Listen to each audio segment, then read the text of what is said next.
अपने देश के दुश्मन को अपनी जान कहते हैं, मोहब्बत की इस मिट्टी को हिंदुस्तान कहते हैं। जो देश में सुनाई दे उसको खामोशी कहते हैं, जो आंखों में सुनाई दे उसको तूफान कहते हैं।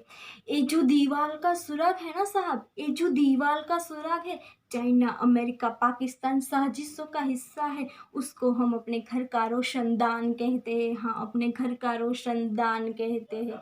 मैं नहीं मानती 52 सेकंड में खड़े हो जाना, राष्ट्रगान करना और जोरों शोरों से नारे लगाना ही देशभक्ति। अगर आप मानते हैं कि साल में 2 बार हाथ में तिरंगा लेना ही देशभक्ति है, तो मैं पूछना चाहूँगी कि फुटपाथ पर रहने वाला वो बच्चा नंगे पाँव में ट्रैफिक के छाँव में तिरंगा बेच रहा होता है, क्या आप उसको अपनी देशभक्ति बोलेंगे? नहीं, वो उसकी देशभक्ति नहीं, परंतु उसकी पेट की भूख है जो उसको ऐसा करने पर मजबूर करती है।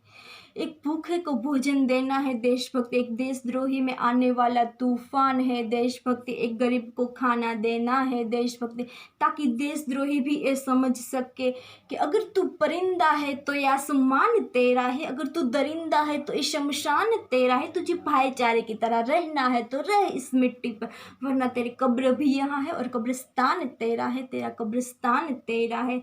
देशभक्ति तो तब करा उठती है जब एक बेटा अपने वृद्ध माँ बाप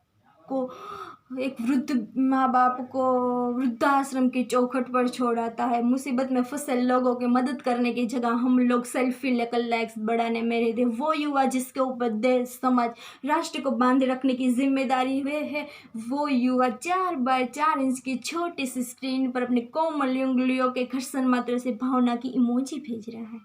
4 बोतल वोडका काम मेरा रोज का जिंदगी बर्बाद कर रखे। हम एक ऐसे समाज में जी रहे हैं जहाँ लड़कों से बात करता हड़बड़ाते हैं भाई, वहीं भाई अपने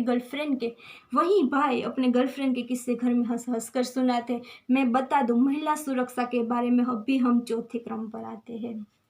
हम एक ऐसे समाज में जी रहे हैं जहाँ पत्थर की मुहूर्त को लगते हैं 56 भोग। हाँ, पत्थर की मुहूर्त को लगते हैं 56 भोग। नंगे प्यासे तड़पते सो जाते हैं लोग। हाँ, नंगे प्यासे तड़पते सो जाते हैं लोग। मजूरों को मजबूर नहीं मजदूर समझिए, गरीबों को दान नहीं काम दीजिए। दान देने के इच्छुक है तो जीते जी रक्त दान दीजिए, मरने के बाद अंग दान दे के किसी को जीवन दान दीजिए। परंतु मुझे एक वैचारिक बीमारी हमारे देश में अभी सता रही है। हमारे देश में हिंदू मुस्लिम सिख ईसाई तो पैदा होते हैं, पर अफसोस कि अब कोई इंसान पैदा नहीं होता। हमारा देश राष्ट्र निर्माण के लिए हिंदू मुस्लिम सिख ईसाई की ज़रूरत नहीं, केवल एक अच्छे इंसान की ज़रूरत,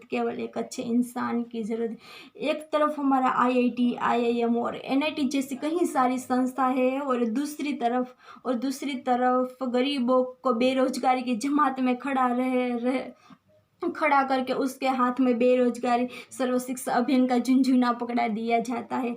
हमारी शिक्षा नीति केवल 2 लोगों की तरह से ही चलती है, पहला वो जो विद्वान है, दूसरा वो जो धनवान है। क्या आप उसको अपनी देशभक्ति कहेंगे? नहीं। एक औरत की इज्जत करना है देशभक्ति, हर एक स्वच्छ भारत में अपना योगदान देना है देशभक्ति को। हमें स्वच्छ भारत को दिल से अपनाएंगा वही एक सच्चा देशभक्ति, क्योंकि बड़ी बड़ी बातें करने से देश निर्माण नहीं होगा, छोटी छोटी कोशिशें करनी पड़ती है, क्योंकि ठोकर हमें पहाड़ों से नहीं पत्थरों से लगा करती है। तो मैं सैल्यूट करना चाहूँगी उसको जो दिन रात हमारी रक्षा करते हैं, वो सैनिक, और कोविड-19 जो योगदान देने है वो सभी डॉक्टर किसान, सबको मेरा दिल से शुक्रिया।